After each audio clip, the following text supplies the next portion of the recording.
Subscribe करें और bell दबाएं ताकि कोई खबर रह न जाए।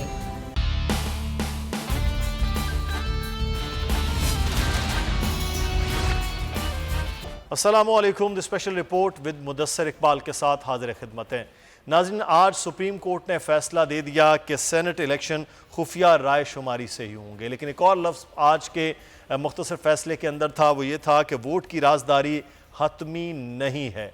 तो इसका मतलब अब अगले जो जैसे ही फैसला आया है, अपोजिशन और मतलब ले रही है, हुकूमत और मतलब ले रही है, लेकिन इलेक्शन कमीशन की असल ड्यूटी है कि वो क्या करेगा। इलेक्शन कमीशन क्या वाकई सीक्रेट बैलेट का जो मामला पहले था उसी को बरकरार रखना है, टेक्नोलॉजी लेकर आनी है, तो क्या उसको जो सिक्रेसी है वो हतमी नहीं, दायमी नहीं हो सकती, उसके क्या मतलब है। ये अगले आने वाले दिनों में जो कल का दिन है ख़ास तौर पर, उसमें बहुत ज़्यादा बात होगी। पाकिस्तान तहरीक इंसाफ के अरकान तो आज पहुँच भी गए इलेक्शन कमीशन, उन्होंने आज के फैसले से मुतालिक इलेक्शन कमीशन से बात भी की है। लेकिन मामला ये है, बुनियादी तौर पर जो नज़र आ रहा है कि जो पहले तरीक़ाकार राइज है और जिस तरह से पहले सीक्रेट बैलेट का और वही बैलेट पेपर जो पहले इस्तेमाल होता है उसी तरीक़ाकार के मुताबिक इलेक्शन होंगे। एक असम्बली में तो बहरहाल मामला क्लियर हो चुके हैं पंजाब की। अब मसला ये है कि KPK में ऑफ़र किया गया कि जिस तरह से पंजाब असम्बली में अपोजिशन और हुकूमती सीटों के दरमियान एडजस्टमेंट हो गई है कि जिसकी जितनी सीट्स बनती हैं उसको दे दी जाए, वही तरीक़ाकार, लेकिन वहाँ ये मामला नहीं हो पाया है। यही बात अब बलूचिस्तान में भी चल रही है, वहाँ पर मामला क्लियर होते हैं या नहीं। पाकिस्तान पीपल्स पार्टी जो अक्सरियत में जमात है, सिंध के अंदर हुकूमत में है, उन्होंने राब्ता किया मुत्तहिदा कौमी मूवमेंट से जो इत्तेहादी जमात हुकूमत के साथ है, लेकिन उन्होंने अब कहा है कि वो हुकूमती जमात को ही मरकज़ में वोट देंगे और अपने वोटर्स के लिए, अपने सीटों के लिए बहरहाल वो मुकाबला सिंध के अंदर करेंगे। अब देखना ये है कि सबसे अहम मुकाबला जिसे गर्दाना जा रहा है कौमी असम्बली के अंदर जो होगा, यानी इस्लामाबाद की सीट पर साबिक वज़ीर आज़म यूसुफ रज़ा गिलानी और मुशीर ख़जाना अब्दुल हफीज़ शेख के दरमियान। इसमें अब सीक्रेट बैलेट में नंबर गेम सामने आती है, यानी पाकिस्तान तहरीक इंसाफ जीतती है, या वाकई ऐसा कोई मामला होता है जिस पर बार बार अपोजिशन बात कर रही है कि खुद हुकूमत और इत्तेहादियों के वोट हमारे साथ होंगे। इस वक्त हमें ज्वाइन भी किया है राना एहसान अफजल साहब, मुस्लिम नून के रहनुमा। राना साहब आपका बहुत शुक्रिया। बैरिस्टर आमिर हसन साहब हमारे साथ पाकिस्तान पीपल्स पार्टी के रहनुमा हैं, उनका भी बहुत शुक्रिया। और जस्टिस रिटायर्ड शाइक उस्मानी साहब हमारे साथ मौजूद हैं। शाइक उस्मानी साहब आपका भी बहुत शुक्रिया। सर, शाइक उस्मानी साहब आपसे आगाज़ करते हैं। ये जो आज फैसला आया है इलेक्शन कमीशन को, जो बाकायदा तौर पर सुप्रीम कोर्ट ने कह दिया सदारती रेफरेंस था, इस पर भी बात करेंगे कि सदारती रेफरेंस होना चाहिए या नहीं। लेकिन सर, ये इस फैसले, मुख्तसर फैसले से मुतालिक थोड़ी सी तशरीह आप कीजिएगा कि ये ओपन बैलेट भी होगा, लेकिन वोट की जो राजदारी है वो हतमी नहीं है, सिक्रेसी नहीं होगी। इसका क्या मतलब है सर? सीक्रेट बैलेट मतलब वो तो जब एक दफ़ा हो गया तो फिर वो सीक्रेट ही रहना चाहिए ना? नहीं, देखिए, आई थिंक आप लोग इसको जनरली सब मिसअंडरस्टैंड कर रहे हैं। देखिए, कोर्ट ने ये कहा है कि इलेक्शन जो है वो आर्टिकल 226 के तहत होंगे जी, और आर्टिकल 226 में वो सीक्रेट बैलेट का जिक्र है। सीक्रेट बैलेट का मतलब ये होता है कि किसी को मालूम नहीं होगा कि किसने किसको वोट दिया। सही, ये प्रिंसिपल एक्सेप्ट कर लिया कोर्ट ने। उसके बाद कोर्ट ने ये कहा है कि ये सीक्रेसी जो है परमानेंट तो नहीं रहती। इलेक्शन में एक दफा इलेक्शन हो गए, 4 साल के बाद, 5 साल के बाद किसी को कोई इंटरेस्ट भी नहीं होगा किसने किसको वोट दिया। ये तो ये मामूली बात है। और दूसरी आपको वैसे ही पता है कि गवर्नमेंट के जितनी डॉक्यूमेंट्स होती हैं वो 20 साल के बाद वैसे ही वो प्रेस को दे दी जाती हैं कि कोई परवाह नहीं करता उसकी। तो यहाँ तक कि फौज की डॉक्यूमेंट्स भी होती हैं, वो भी 20-25 साल के बाद वो ओपन हो जाती है। तो ये तो परमानेंसी तो कोई नहीं है ना सीक्रेसी में। लेकिन परमानेंसी सिर्फ जो इशू है वो ये है कि आया जो वोट डालेगा उसका जो उसका मेंबर है उसको पता चलेगा कि उसने किसको वोट दिया है कि नहीं दिया। ये सीक्रेसी है और ये बरकरार रहेगी, क्योंकि कोर्ट ने दो टोक अंदाज में कहा है कि इलेक्शन 226 के तहत हो। सब जो आज अटॉर्नी जनरल में बात कर रहे थे, उन्होंने कहा कि सुप्रीम कोर्ट ने सेनेट इलेक्शन में काबिल शनाख्त बैलेट पेपर का कह दिया है। तो ये इसका मतलब जो आप फरमा रहे हैं कि ये फिर 4 साल 10 साल ये जितने भी इस इलेक्शन के बाद की चीज़ें होंगी जिसको बॉदर भी नहीं किया जा रहा था, तो फिर ये फौरी तौर पर तो ये काबिल शनाख्त नहीं हो सकते हैं सुप्रीम कोर्ट के फैसले। नहीं हो सकते। अगर होंगे तो वो आर्टिकल 2 to 6 के खिलाफ होंगे और यकीनन वो चैलेंज हो जाएगा और फिर इलेक्शन रुक जाएगा। सही। शाइक उस्मानी साहब हमारे साथ ही रहेगा। सर, ये सदारती रेफरेंस के हवाले से भी कोई होना चाहिए तो नहीं, इस पर भी बात करेंगे।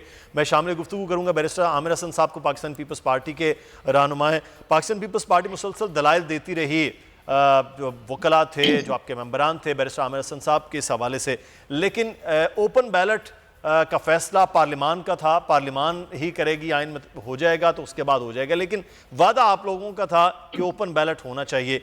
आज आपकी जमात थी उस ओपन बैलेट के खिलाफ खड़ी हुई नजर आई मुसलसल 1 महीने से, तो ये अब आपकी बारी थी तो आपने ओपन बैलेट की मुखालिफत कर ली। जब आपको अच्छा लग रहा था 2006 में COD में, तब आपने इस शिक को भी उसके अंदर रखा। ये हुकूमत कहती है कि खुद दोनों जमातें बात करके खुद दोनों इसके मुखालिफ हो गई हैं, तजाद कर लिया अपनी ही बातों में आप लोगों ने। बहुत शुक्रिया जी मुदस्सिर साहब। पाकिस्तान पीपल्स पार्टी आइन की खालिक जमात है और ये जो 2 to 6 है वो पाकिस्तान पीपल्स पार्टी ने ही आइन में रखा है और आज अदालत ने फैसला किया है कि इलेक्शन आइन के मुताबिक होंगे। अब अगर हमने कोई एग्रीमेंट किया है COD में, अगर कोई बात की है COD में, तो इस तरह नहीं है, बाद में हमने बात की है, 2015 में आया था, कमेटी ऑफ द होल में भी ये इशू आया था, पे ओपन बैलेट पे होगा, लेकिन उसके लिए इत्तफाक राय कायम करना है पार्लिमान के अंदर और पार्लिमान की जमातों ने, और पार्लिमान ने 2/3 अक्सरियत में करना है। अब हमने तो बातें बहुत सी की हुई हैं, हमने हुकूमत को सारा अगर हमारे मंशूर पे अमल करना है तो आए हुकूमत बैठे, आज से शुरू करे पाकिस्तान पीपल्स पार्टी के मंशूर के ऊपर अमल करना, PDM के मंशूर के ऊपर अमल करना, तो फिर इस शिक पे भी अमल कर लेते हैं। ये जो इन्हें ओपन बैलेट का बड़ा शौक है। हैरानकुन बात यह है कि इस हुकूमत ने तजलील किया इदारों की, रेफरेंस भेज के सदर मुमलिकत जो खुद पार्लियामेंट का हिस्सा होता है, उसने पार्लियामान का जो बुनियादी मकसद है कानून साजी, उससे इनकार किया, उधर रेफरेंस भेजा और इधर ऑर्डिनेंस जारी कर दिया। तो इसका मतलब है कि ये सदर मुमलिकत इस वक्त इस काबिल नहीं है कि ये सौदे पे रह सके। दूसरी बात है, पहले इस सदर मुमलिकत ने एक रेफरेंस भेजा था एक मोतबर जज के खिलाफ, वो भी मुस्तरद कर दिया गया। तो क्या ऐसा सदर रियासत का सरबराह रह सकता है जो कभी आईनी एक इदारे अदलिया के खिलाफ हमलावर हो और अपने दूसरे रेफरेंस में सबसे मोतबर इदारे पार्लिमान के खिलाफ हमलावर हो, और वो हुकूमत जिसकी सिफारिश पे ये दोनों काम किए गए हों और सुप्रीम कोर्ट ने दोनों रेफरेंस मुस्तरद कर दिए हों, क्या वो हुकूमत और सदर रह सकते हैं? अब हैरानकुन बात यह है कि आप चले गए। सवाल मेरा बैरिस्टर आमिर हसन साहब यहीं पर है, आप खुद भी माशाल्लाह बड़े अच्छे वकील हैं, प्रैक्टिसिंग लॉयर हैं, लेकिन सर ऑर्डिनेंस जारी करना और रेफरेंस भेजना सदर की जानिब से, क्या ये दोनों गैर आईनी काम है? दोनों जिस तरह से किए गए हैं वो गैर आईनी काम है। जहां पे आइन की शिक वाजे है और 2 to 6 अगर आप पढ़ते हैं तो उसमें कोई इबहाम ही नहीं है। देखिए, तशरीह के लिए आप आइनी शिक वो भेजते हैं जहां पे कोई इबहाम हो। जस्टिस शाइक साहब यहाँ पे मौजूद हैं, हमारे सीनियर हैं, जहां पे इबहाम होगा तो सुप्रीम कोर्ट के, और आज यही जस्टिस याहिया अफरीदी ने कहा कि इसे एंटरटेन ही नहीं करना चाहिए, इस रेफरेंस को किया जाए वापस। तो इसका मतलब है, जो मैं बात कर रहा हूँ वो ये है कि आईनी तौर पे प्रेसिडेंट को इख्तियार है रेफरेंस भेजने का, लेकिन हर बात पे रेफरेंस भेजेगा। बिल्कुल सही अगर है। सदर आइन की खुली, मैं शाइक उस्मानी साहब की भी राय लूंगा बैरिस्टर साहब के इस पे, रेफरेंस पे रेफरेंस जो जा रहा है, ऑर्डिनेंस पर ऑर्डिनेंस हो रहा है, ये क्या पार्लियामान के होते हुए इनकी चीजें होनी चाहिए? लेकिन उससे पहले राना एहसान साहब, पाकिस्तान तहरीक इंसाफ की हुकूमत कह रही है कि उनकी जीत होगी है। राना साहब, आज के जो मामलात हैं, लेकिन सीक्रेट बैलेटिंग का मामला तो वही है,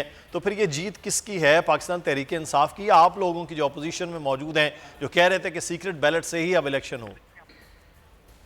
देखें, ये जो जीत है ये आइन की जीत है, क्योंकि इलेक्शन आइन के मुताबिक होगा। और इसको अगर आपने समराइज करना है तो जिस तरह अभी ये बता रहे थे कि जस्टिस याहिया अफरीदी ने बड़े अच्छे तरीके से लिखा कि ये this is not a question of law under the article of 186, और हम इस रेफरेंस को जो है वो अनआंसर्ड वापस भेजते हैं। तो ये अगर किसी की जीत हुई है तो वो आइन की जीत हुई है, और मुल्क का वक्त जाया किया गया कि एक गैर जरूरी बहस जो है उसको करते रहे, और जहां जो फोरम था, असल फोरम जो पार्लियामेंट थी इलेक्शन रिफॉर्म्स के लिए, वहां कोई कारकर्दगी नहीं की गई, वहां कोई मेहनत नहीं की गई, वहां कोई कंसेंसस बिल्डिंग की कोशिश नहीं की सही। और उस पूरा ये वक्त जाया करने के बाद नतीजा वही आया कि आइन के मुताबिक इलेक्शन होगा। अब उसको वो ठीक। ट्विस्ट अच्छा राणा साहब, आप कह रहे हैं कि आइन की जीत है और आइन की जीत के मुताबिक ये तमाम तर चीज़ें होंगी। हमारे साथ ही रहेगा, हमारे मेहमान हमारे साथ हैं, हमारे साथ मेहमान हमारे मौजूद हैं, जस्टिस रिटायर्ड शाइक उस्मानी साहब मौजूद है। शाइक उस्मानी साहब, सदर मुमलिकत के ऑर्डिनेंस के हवाले से बहुत ज़्यादा बात हो रही है जो हुकूमत ला रही है, रेफरेंसेस के हवाले से बहुत ज़्यादा बात हो रही है, मौजूदा जज के हवाले से। शाइक उस्मानी साहब से हम दोबारा से रब्ता करते हैं। जी, मैं बैरिस्टर आमिर हसन साहब, अच्छा एक मामला ये है कि यहाँ पर जिस किस्म के पंजाब में हो गया, इस वक्त मामला ख़त्म हो गए, पीडीएम के साथ सारी चीज़ें तय हो गई, केपीके के अंदर चीज़ों को ठुकरा दिया गया पीडीएम की जानिब से कि ऐसा नहीं हम करेंगे जो वहाँ पर वोट का मामला है। सिंध के अंदर भी आप लोग कोशिश की एमक्यूएम को वोट मांगे कि मरकज़ में गिलानी साहब की हिमायत की जाए। सर, एक जगह चीज़ें एडजस्ट हो रही हैं, दूसरी जगह नहीं हो रही हैं, वही पीडीएम वही जमातें अपोजिशन में हैं, वही हुकूमत में हैं, तो फिर सारी चीज़ों को उसी तरह से नहीं हो जाना चाहिए जिसके पास जितनी सीट्स हैं, यानी सिंध में अक्सरियत पाकिस्तान पीपल्स पार्टी के, तो जितनी उनकी सीटें हों वो बन जाएं, पंजाब में जिसकी हों उसकी हो, केपी बलूचिस्तान और फिर मरकज़ का भी। तो कहीं पे इलेक्शन, कहीं पे खुद से फैसले, तो ये अलग से तजाद नहीं है, कहीं पे कुछ हो। देखिए, ये तजाद नहीं होता, तो ये आईनी रास्ते हैं। अगर तो कोई बिला मुकाबला होता है, ये भी आइन का दिया हुआ रास्ता है। अगर किसी नशिस्त के ऊपर इंतखाब होता है, ये भी आईनी तकाजा है। पाकिस्तान पीपल्स पार्टी का जब दौर था तो प्रेसिडेंट आसिफ अली जरदारी ने तमाम सूबों के अंदर बिला मुकाबला सेनेट के उम्मीदवार मुंतखब करवा दिए थे। तो ये तो अब आपकी क़यादत की बात होती है, हुकूमत अक्सरियत में होती है, ये उसका काम है। हम अगर सिंध में हैं, हम चल के गए, हमने जो उनकी नुमाइंदगी बनती है सेनेट के अंदर, हमने एमकेएम को ऑफर की है कि आप ये सीट्स लें। अब ये तो हमने किया, पंजाब के अंदर हमारी नहीं थी बनती, हमने कागजात वापस ले लिए और हमवार कर दिया रास्ता सबके लिए। तो ये तो एक तरीका कार है। अब अगर कहीं पे नहीं हो रहा तो ये हुकूमत की नाकामी है। देखिए, ये वो हुकूमत है पाकिस्तान पीपल्स पार्टी को सिंध में भी कर देना चाहिए, जो पीटीआई की बनती हैं सीटें उनको भी दे दें, एमकेएम को उनको दे दें, जीडीए को सिर्फ। हम नहीं कर सकते ना, हम मुदस्सिर साहब, हम कर नहीं सकते। कैसे कर सकते हैं? हमने तो जाके दरखास्त की है। अगर एमक्यूएम उस बात पे मानेगी तो बात आगे बढ़ेगी। अगर एमक्यूएम अपनी जिद पे अड़ी रहे या हुकूमत अपनी जिद पे अड़ी रहे तो ये कैसे हो सकता है, बताए ना। ये बड़ी अहम बात है। दूसरी बात आ जाए कि ये वो हुकूमत, आप देखें अपोजिशन की जमातें आइन के अंदर रहना चाहती हैं। हम चाहते हैं कि आइन के तमाम इदारे, आइनी इदारे अपने अपने दायरा इख्तियार के अंदर काम करें। हमारी यही दरख्वास्त है, यही हम हुकूमत को समझाते थे। इस हुकूमत ने पहले दिन से पार्लियामान को चलने नहीं दिया। इस हुकूमत ने अदलिया के खिलाफ साजिशें की हैं। इस हुकूमत ने जो मजाक बनाया है जमहूरियत का और इदारों को जिस तरह से बेवकार किया है, इसी के खिलाफ पीडीएम मार्जे वजूद में आई है और एहतजाज कर रही है। आप अभी देखें कितनी हठधर्मी है कि ये खुद रेफरेंस लेके गए। रेफरेंस के अंदर जो इन्होंने सवालात उठाए हैं वो सुप्रीम कोर्ट ने रद्द कर दिए हैं। उसके बावजूद ये इतनी बेशर्म हुकूमत है पाकिस्तान की कि उसी फैसले की छांव में बैठना चाहती है। शर्म नहीं आ रही। अभी भी नहीं कहते कि भाई हमने गलत किया था, हमने आइन के खिलाफ हम हमला आवर हुए थे। इनकी कानूनी टीम ने अटॉर्नी जनरल से लेके इनके मुशीर जो हैं, जो हैं कानून के, क्या उनका आज यहाँ साहब जो आप बात आईनी कर रहे हैं, ये एक जमहूरी भी तरीका, आईनी भी तरीका कि जो जिस असम्बली ने कर लिया किसी ने नहीं किया। लेकिन राना एहसान साहब, ये आईनी तरीका होगा, ये भी जमहूरी तरीका होगा कि जहां जिसकी अक्सरियत है उसका मेंबर हार जाए और जिसकी अकलियत है वो मेंबर जीत जाए। यानी यूसुफ रजा गिलानी साहब अगर कामयाब हो जाते हैं तो इसको भी आईनी और जमहूरी रिवायत ही कहा जाएगा फिर।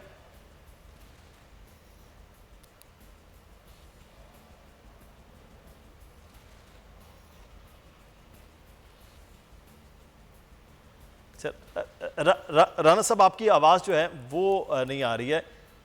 जी, आवाज मैं ये कह रहा था कि अगर कोई पार्टी का मेंबर जो है उसको इख्तिलाफ हो कि पार्टी की टिकट्स की डिस्ट्रीब्यूशन ठीक नहीं हुई, या अगर किसी पार्टी के मेंबर को ये एतराज हो कि पार्टी की परफॉर्मेंस नहीं ठीक या पार्टी की पॉलिसी नहीं ठीक और वो इस वजह से पार्टी के साथ नहीं खड़ा होता, या वो जो है वो पार्टी को नहीं वोट डालना चाहता इस वजूहात की वजह से, तो ये उसका राइट है।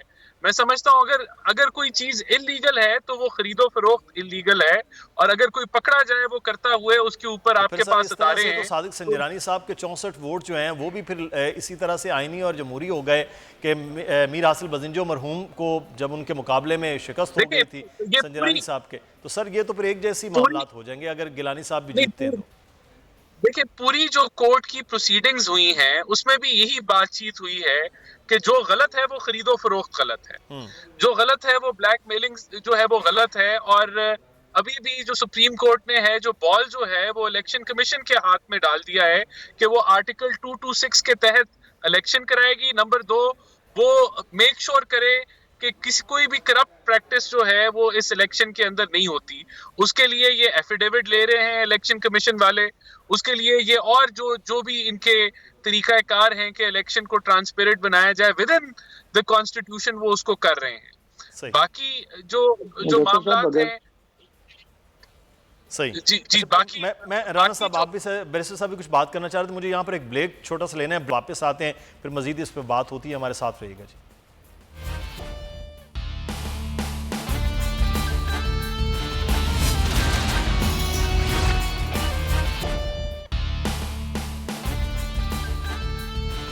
ब्रेक के बाद आपको खुश आमदीद कहते हैं। इस पर हमें ज्वाइन भी किया है ब्यूरो चीफ कोयटा शहजादा जुल्फ़िकार साहब ने भी। शहजादा जुल्फ़िकार साहब बहुत शुक्रिया आपके वक्त का। ये बलूचिस्तान से खबर आई कि हुकूमत PDM को 6 नशिस्तें देने पर आमादा हो गई है। क्या मामला तय हो रहे हैं हुकूमत और अपोजिशन के दरमियान यहाँ पर, या फिर ये सेनेट का परसों इलेक्शन होगा या उससे पहले पंजाब की तरह चीज़ें तय हो सकती हैं?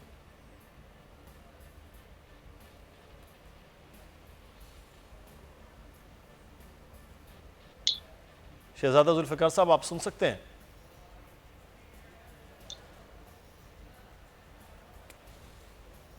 हम रब्ता करेंगे शहजादा जुल्फ़िकार से कि बलूचिस्तान की सूरत हाल क्या है, लेकिन उससे पहले हम बात कर रहे हैं बैरिस्टर आमिर हसन साहब ब्रेक से पहले कुछ बात भी करना चाह रहे थे, लेकिन बैरिस्टर साहब एक ट्वीट में देख रहा था डॉक्टर शहबाज गिल साहब की तजवीज़ थी इलेक्शन कमीशन को कि सीरियल नंबर या बार कोड कोई बैलेट पेपर पर वो होना चाहिए। क्या ये मुमकिन है कि कोई सीरियल नंबर या बार कोड बैलेट पेपर पर हो तो फिर उसकी सेक्रेसी भी कायम रह सके? देखें कि हैरानकुन बात है कि शहबाज गिल साहब आईनी अमूर के ऊपर अब इलेक्शन कमीशन ऑफ पाकिस्तान को मशवरे देंगे। इन्ना लिल्लाहि व इन्ना इलैहि राजिऊन। यही है वो मामला जो इस हुकूमत के नालायक तरीन नाअहल तरीन लोगों ने मजाक बना रखा है। इलेक्शन कमीशन ऑफ पाकिस्तान का आईनी तौर पर वो एक बाख्तियार खुद मुख्तार इदारा है और रियासत के तमाम इदारों का फ़र्ज़ है कि मुनसिफाना इलेक्शन करवाने में उसकी मदद देनी है। अब ये एक किराए का मामले खसूसी, किराए का तर्जुमान उठ के पूरे इलेक्शन कमीशन को मशवरे दे रहा है। अब इन्हें कौन बुलाएगा और कौन जवाब देगा? देखिए, सीक्रेसी की जो बात है उस पर आर्टिकल 226 बड़ा वाज़ेह है और ये आज सुप्रीम कोर्ट का फैसला आ चुका है। और ये जो हवाला उन्होंने 1967 के फैसले का दिया है वो 73 के कॉन्स्टिट्यूशन से पहले की बात है जी। वो आज कैसे लागू हो सकता है अदालती फैसला? वो 1962 के आइन के तहत था जो मुअत्तल और खत्म हो चुका है। तो ये बात कानूनी हवालों से याद रखें कि 1962 का या 67 का कोई फैसला लागू नहीं हो सकता वोट की सिक्रेसी के बारे में। और वो भी जो बात उस तनाजर में भी हुई थी वो ये हुई थी कि कुछ अरसे के बाद पता चल जाता है, अगर वोटर खुद अपनी शनाख्त बताना चाहे कि मैंने किसे वोट दिया था या कभी पता चल जाए आफ्टर फ्यू इयर्स, तो इसमें कोई मसला नहीं है। लेकिन ये नहीं है कि आप वोट की सिक्रेसी को अब ये बार कोड लगेगा या लगेगा। ये जब भी फैसला होगा कि ये 226 चेंज होगा आईनी तरमीम के जरिए, अगर पार्लियामान चाहेगी तो ये फैसला होगा। इसलिए ये गिल मिल और ये किल बिल जो लगी हुई है इसके जरिए हुकूमतें नहीं चलती। दूसरी बात मुदस्सर साहब जो आपने की थी, वो सवाल आपने उठाया लास्ट, वो बड़ा जरूरी है। आपने कहा कि जी अगर यूसुफ रजा गिलानी साहब जीत जाते हैं तो आप क्या ये आइन की खिलाफ वर्जी नहीं? हम संजरानी के खिलाफ बात करते हैं, जब संजरानी ने लोगों को खरीदा तो अब होगा तो क्या? ये बात ये है कि संजरानी पे वोट करना तमाम जमातों का फर्ज था, ये आईनी तकाजा था। वोट ऑफ कॉन्फिडेंस और नो कॉन्फिडेंस के ऊपर और मनी बिल्स के ऊपर अरकान ने हमेशा अपनी पार्टी को वोट करना है, ये आईनी तकाजा है। बिल्कुल ठीक है। इसके अलावा लोग अपने जमीर के मुताबिक फैसला दे सकते हैं। यूसुफ रजा गिलानी साहब के मामले पे अराकीन के ऊपर कोई कदगन नहीं है। पीटीआई के लोग भी यूसुफ रजा गिलानी को वोट दे सकते हैं, ये आईनी तकाजा है। इसके अलावा हम जो हुकूमती इत्तेहादियों से वोट ले रहे हैं, वो तो एक आईनी हुकूमत के पास तो अक्सरियत नहीं है, ये सिंगल लार्जेस्ट पार्टी नहीं है, तो इसलिए तो हम इसके खिलाफ अदम एतमाद भी दिला सकते हैं। अभी फिर ये देखना है कि यहाँ जो ओपन बैलेट का मामला और इलेक्शन का मामला है, इसमें अब वोट जो है वो किस तरह से देते हैं। उस्मान सईद बसरा साहब ने हमें ज्वाइन किया, पाकिस्तान तहरीक इंसाफ पंजाब के तर्जुमान भी हैं। बहुत शुक्रिया बसरा साहब आपके वक्त का। बसरा साहब, आज जो आप ओपन बैलेट कह रहे थे, ओपन बैलेट तो नहीं हुआ, लेकिन बहरहाल कुछ डायरेक्शंस जो हैं वो इलेक्शन कमीशन को हैं, तो अब भी तो सर खुफिया बैलेटिंग है, खुफिया बैलेटिंग के ज़रिए ही वोट डालना है। कौन ख़रीदा जाएगा, कौन अपने ज़मीर पर वोट देगा, कौन किसी चीज़ पर वोट देगा। तो आज जो आपका रेफरेंस था, जो आपके ऑर्डिनेंस थे, वो तो सारे कलअदम हो गए सुप्रीम कोर्ट की नज़र में। बिस्मिल्लाहिर्रहमानिर्रहीम। बहुत शुक्रिया मुदस्सर भाई। मेरे ख्याल में मुझे इत्तेमाद है कि आपने तो मिठाई नहीं खाई होगी, तो जो लोग सुप्रीम कोर्ट के इंग्लिश में फैसला है उस पर इनको मिठाइयाँ खाने दें। देखिए मसला क्या है, असल मसले को जरा समझ लीजिए। असल मसला ये है कि पाकिस्तान के ऐवान बाला में एक इलेक्शन होने जा रहा है। पाकिस्तान की पॉलिटिकल हिस्ट्री में एक पहला वजीर आजम है जिसने ये फैसला किया कि ईवान बाला हो या ईवान ज़ेरी हो या आम इलेक्शन हो, इलेक्शन और इलेक्शनिक सिस्टम के ऊपर जो दाग है उसको धोना चाहिए। पाकिस्तान के वजीर आजम ने फैसला किया कि जो सेनेट के अंदर 72 साल से मंडी लगती है, आज मुझे समझ नहीं आ रही कि ये जो लोग टेलीविजन पे आ रहे हैं, मुस्लिम जमातों को रिप्रेजेंट कर रहे हैं, जो तजिया खार हैं कुछ यहाँ पे, वो किस मुंह से इमरान खान या पाकिस्तान तहरीक इंसाफ के इस मामले के ऊपर तंज बरसा रहे हैं कि हम कह रहे हैं कि पाकिस्तान के ईवान बाला का इलेक्शन किसी भी शैडो ऑफ डाउट से ऊपर होना चाहिए। और एक तरफ पाकिस्तान को लूटने वाले और पाकिस्तान की इखलाकियात सियासी डालते हुए वो सियासी जमातें और 11 का टोला है और उनके साथ कुछ तजिया खार हैं, कह रहे हैं कि नहीं जी, इलेक्शन किसी सूरत भी साफ शफाफ नहीं होना चाहिए। ये भी परसों यहाँ पे सारे इकट्ठे होकर इलेक्शन कमीशन पे तबर्रा कर रहे थे, उसको गाली दे रहे थे कि इलेक्शन साफ शफाफ करवाइए। आज आपके वजीर आजम कह रहे हैं कि हम इलेक्शन साफ और शफाफ करवाना चाह रहे हैं, तो ये कह रहे हैं कि बिल्कुल हम क्यों करवाएं। बसरा साहब, साफ और शफाफ इलेक्शन के लिए बसरा साहब फिर वो ख्वाहिशात पर तो नहीं हो सकता सर, आइन के तहत ही हो सकते हैं ना, कानून के तहत भी नहीं, आइन के तहत हो सकते हैं। और आइन में तो ओपन बैलेट की इजाजत तब होगी जब खुद आइन जो पार्लियामान है वो आइन के अंदर तरमीम करेगी। अच्छा, इसमें बिल्कुल आपकी बात दुरुस्त है। तो हम भी तो यही कह रहे थे कि कल तक जब आप दोनों जमातें जो पाकिस्तान में लूट मार का कलीमुल्लाह का मखलूक खेल रहे थे, कल आप सीओडी के अंदर कह रहे थे कि जी सेनेट का इलेक्शन जो है ओपन होना चाहिए। हमने भी यही बात की, हमने कहा कि आइए तरमीम कर लेते हैं, आइन को तब्दील कर लेते हैं। आइन फॉर द अगर गुड तब्दील किया जाए पाकिस्तान के इलेक्शन के सिस्टम को सही करने के लिए, शफाफ करने के लिए, लेकिन इन्होंने हमारा साथ नहीं दिया। लेकिन मैं थोड़ी सी आपकी बसरा साहब, मैं कता कलामी की यहाँ पर माफी, वो अपोजिशन तो ये कहती कि आप तो आइन की तरमीम लाना ही नहीं चाह रहे पार्लियामान में, आप तो ऑर्डिनेंस लाते हैं, ऑर्डिनेंस के जरिए ये तरमीम करते हैं। देखिए मुदस्सर, जिस अपोजिशन की आप बात कर रहे हैं, इस अपोजिशन का जरा हुलिया तो देखिए। ये अपोजिशन अभी कुछ ही अरसा पहले एक दूसरे को काट रही थी। ये अपोजिशन कुछ अरसा पहले इसी गिलानी साहब जिनके लिए ये मंडी सजा रहे हैं को चोर वजीर आजम डिक्लेयर करवा के बैठी थी। ये इसी को मोदी का यार कहते थे, एक दूसरे के दस्तों गिरेबान थे, हत्ता के एक दूसरे को लम्हा बलम्हा काटने वाले, यकायक एक दूसरे को चाटने वाले बन गए हैं। तो इसके पीछे सिर्फ ये है कि इलेक्शन साफ शफाफ ना हो। पार्लियामेंट के अंदर साथ दिया होता तो हम किसी सूरत भी सदारती रेफरेंस। चले मैं इसके जवाब ले लेता हूँ राना साहब से। मुदस्सर मुझे एक बात मुकम्मल कर लेने दीजिए। आज सुप्रीम कोर्ट ने कहा है कि जो दायमी हैसियत है खुफिया बैलेट की वो खत्म कर दी गई है।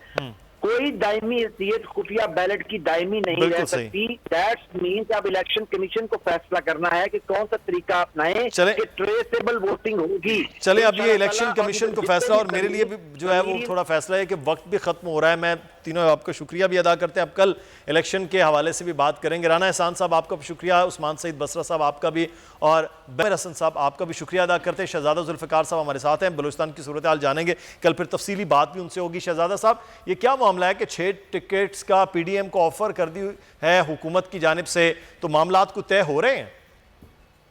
देखिए, पंजाब का एक मॉडल जो पेश किया गया पाकिस्तान में, जो बिल्कुल एक दूसरे के आर्क राइवल जो थे, यानी PDM की जमातें या मुस्लिम लीग नून कह लें कि मुस्लिम लीग नून, दूसरी तरफ काफ और PTI, उन्होंने भी एक फार्मूला तय कर लिया। और यहाँ पे भी बाप बलूचिस्तान अवामी पार्टी ने जो है वो पोजीशन को एक ऑफर कर दी कि आप 5 सीटें हम आपको 12 में से 5 सीटें आपको देंगे और आप हमारे साथ तहरीक कर ले और तमाम हम विड्रा कर लेते हैं, इलेक्शन हो जाए। ये एक अच्छा एक जेस्चर भी है, लेकिन क्योंकि इस वक्त बहुत ज्यादा कॉन्फिडेंट नजर आती हैं 2 जमातें, इस वक्त 2 बड़ी जमातें हैं पोजीशन की, एक जमात उलमा इस्लाम से और दूसरी बलूचिस्तान नेशनल पार्टी। सरदार अख्तर मेंगल खुद भी आए हुए हैं, वो खुद भी इधर बैठे हुए हैं पिछले कई दिनों से। वो महमूद खान अचकजई साहब जो हैं पश्चिम कौमी पार्टी के, उनका एक 65 में से एक रुकन उनके अपोजिशन में बैठा हुआ है, वो भी इनके साथ है, इत्यादि है। और वो भी सरदार अख्तर मेंगल के घर, अभी इस वक्त अपोजिशन जमातों का इजलास चल रहा है सरदार अख्तर मेंगल के घर पे, और कोशिश उनकी है कि 5 तो आ रहे हैं, और अगर 6 हमारी जो है वो आ जाए और उससे हम 6 जो है शायद हम बासानी तो नहीं, जरा मुश्किल है, ले आएंगे। अब इस वक्त जो सबसे बना हुआ है हुकूमती जमातों के लिए, उसमें कैंडिडेट काफी हैं। और एक जो लेटेस्ट एक रिपोर्ट आई है वो ये है कि एक जो अयाज सितारा अयाज जो है, जो ENP की थी, और वो फ्लोर क्रॉस कर गई थी और उन्होंने सादिक ईरानी साहब को नो कॉन्फिडेंस के मौके पर जो है उनको यहाँ भेजा गया, यहाँ से उनको टिकट भी जारी किया गया, लेकिन अभी खुद हुकूमती जो जमात है उनके लिए काफी मुश्किलात आ रही है, उसको ड्रॉप कर दिया गया, बल्कि उसको एक कह दिया गया कि आप जो है अपनी तो अब देखना ये है कि बलूचिस्तान में क्या ये फैसला होता है कि पंजाब का मॉड्यूल होता है। नहीं, बहुत शुक्रिया शहजादा जुल्फ़िकार साहब हमारे साथ मौजूद। बलूचिस्तान के भी मामला देखते हैं कि वो किस तरह करवट बैठते हैं। हमें यहाँ पर एक ब्रेक लेना है, ब्रेक के बाद वापस आएंगे, मजीद बात होगी मौज़ूआत पर, हमारे साथ रहिएगा।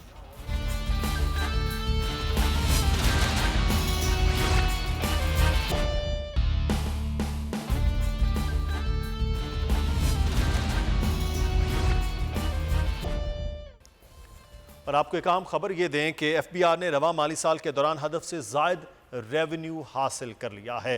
पहले 8 माह के महसूलात की इब्तदाई तफसीलात भी FBI ने जारी कर दी, जिसके मुताबिक जुलाई तक फरवरी 2016 तक 2,916 अरब रुपए रखे गए थे जो रेवेन्यू हासिल किया गया है, और हदफ रखा गया था 2,898 का, यानी अपने मुकर्रा हदफ से भी करीब 6% ज़ायद रेवेन्यू FBI ने हासिल कर लिया है। इसके साथ साथ पिछले साल की निस्बत भी ये करीब 106% का इजाफा वो भी रखा गया है। सिर्फ फरवरी के अंदर ही 106% का इजाफा हुआ है, क्योंकि मुकर्रा हदफ 325 अरब रुपए था और वसूलियाँ 343 अरब रुपए हुई हैं।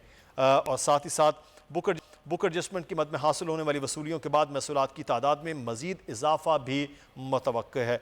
FBI के मुताबिक रवा माली साल के पहले 8 माह में ग्रॉस रेवेन्यू पिछले साल 2,823 अरब रुपए के मुकाबले में इस बार 3,068 अरब रुपए रहा है और 9% इजाफा हासिल हुआ है। तो FBI की एक जानिब इन कामयाबियों के बावजूद पाकिस्तान में टैक्स नेट का जो मामला है वो अभी तक बहुत महदूद है। इस हुकूमत के आने के बाद भी यह वादा हुआ कि टैक्स नेट को बढ़ाया जाएगा, लेकिन इनडायरेक्ट टैक्सिंग का जो मामला है वो अभी तक उसी तरह से बरकरार है। शाहिद हसन सिद्दीकी साहब हमारे, शाहिद साहब ये मैं खबर एक देख रहे थे, उस पर आपका तज्जिया चाहिएगा कि रवा माली साल के जो पहले 8 माह थे FBI ने जो अपना हदफ रखा था 2,898 अरब रुपए, उससे ज़ायद वसूलियाँ हुई हैं, लेकिन ये बहुत ज़्यादा वो वसूलियाँ नहीं हैं जिसका 2.5 साल पहले यह वादा था कि टैक्स नेट भी बढ़ेगा और वसूलियाँ एकदम से बहुत बेहतरीन हो जाएंगी।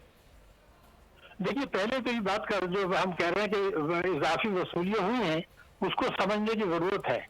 अभी IMF को हुकूमत ने मुत्तला किया है कि 4,963 बिलियन का जो हदफ था वो हासिल नहीं हो सकेगा, और मेरा अंदाजा ये है कि हर साल आप 4,700 अरब रुपया ज्यादा से ज्यादा ये हासिल होगा, जो एक बहुत छोटा सा राइज को रिफ्लेक्ट करता है। आपको ये भी याद होगा, एक साल पहले 5,550 अरब रुपए का हदफ रखा था। तो इस साल अगर हदफ से 300 या 400 अरब रुपए कम वसूल होते जो वाज़ेह तौर पर नजर आ रहा है, IMF को भी हमने कह दिया है कि हम हदफ हासिल नहीं कर सकते, तो ये इसके क्या फायदा होगा कि साल भर आप कहते रहे फिर आखिर में कह दी शॉर्टेज आ गई। मुझे जहां तक पता है हमारे एक्सपेंडिचर बढ़ गए हैं, बजट खसारा हमारा बढ़ गया है और टैक्सों की वसूली जो है वो कम है, और उसको पूरा करने के लिए पेट्रोलियम लेवी और दूसरी चीजों का सहारा लिया जा रहा है। मेरे ख्याल से ये जो हिकमत अमली है ये वही है जो पिछले 15-20 साल से अपना रहे थे कि जो है चंद चीजों को उछाल के और हकाइक को छुपा लिया जाता है। ये तो मेरे ख्याल से नाकामी है। प्राइम मिनिस्टर साहब ने कहा 1000 अरब रुपया इकट्ठा करके दिखाऊंगा। शायद हसन सिद्दीकी साहब, अब 2 माह से पेट्रोलियम मसनूआत की कीमतें नहीं बढ़ रही हैं, तो फिर इसमें हमारे लिए तो सबसे बड़ा एक टैक्स का जो रेवेन्यू का जो मामला है वो पेट्रोल की प्राइसेस और उसके साथ जुड़े हुए 2 तरह के टैक्सेस हैं। तो फिर यहाँ अगर प्राइस नहीं बढ़ रही तो फिर ये हदफ मजीद कम हो सकता है। एक तरफ आवाम के लिए रिलीफ है, दूसरी तरफ हुकूमत के लिए मुश्किल होगी। नहीं, ये अवाम के लिए रिलीफ मैं मानता नहीं हूँ उसको। उसकी वजह यह है कि अगर आपने पेट्रोलियम लेवी को थोड़ा सा एडजस्ट करके प्राइसेस नहीं बढ़ाई, मगर अगर टैक्सेस की वसूली नहीं बढ़ रही तो बजट खसारा बढ़ेगा। तो बजट खसारे से कर्जे लेने पड़ेंगे, जो महंगाई होगी कुछ अर्से बाद होगी। आज अगर आप पेट्रोल के नर्ख बढ़ाते हैं तो महंगाई शुरू हो जाती है, लेकिन अगर आपकी टैक्सों की वसूली नहीं बढ़ रही, हदफ से 300 अरब रुपए कम है, तो इसका मतलब ये कि महंगाई कुछ अर्से बाद बढ़ेगी। जब बजट खसारा होगा और आप डोमेस्टिक कर्जे लेंगे, तो ये तो मसले को ये पोस्टपोन किया है इन्होंने। आवाम को रिलीफ कहना तो शायद सही नहीं होगा, ये उन्होंने पोस्टपोन किया है, आगे चल के ज्यादा तेजी से बढ़ाएंगे। उसकी वजह मैं आपको बता दूं, इस साल जो पेट्रोलियम लेवी का हदफ है वो 450 अरब रुपए है, 450 बिलियन रुपीज। और आपको ये याद होगा कि 2018 में जो हदफ था वो था 180 बिलियन, 180 अरब। अब 180 अरब के मुकाबले में इस साल आप 450 अरब पेट्रोलियम लेवी पर लेना चाह रहे हैं, जो कि किसी को उसको आप भत्ता कह सकते हैं, क्योंकि वो पेट्रोलियम लेवी कोई नए कुएं तो आप नहीं खोज रहे। ये तो टैक्सों की चोरी के नुकसानात को आप आवाम पर और इंडस्ट्री पर और मईशत के बाद इसको भत्ता कहते हैं, सीधी बात है। और ये 450 अरब बहुत ज्यादा है, इसका मईशत पर नुकसान होगा। बिल्कुल, बहुत शुक्रिया शाहिद हसन सिद्दीकी साहब हमारे साथ मौजूद थे। यकीनी तौर पर अब जो है वो अगर इतना बड़ा खसारा होता है तो बजट खसारा बढ़ेगा, और अगर हदाफ हासिल नहीं FPR कर पाता तो उसके लिए मजीद अगले आने वाले दिनों में मुश्किलात होंगी। प्रोग्राम से मुदस्सिर इकबाल को इजाज़त दीजिए, कल फिर हाजिर होंगे। अल्लाह हाफिज़।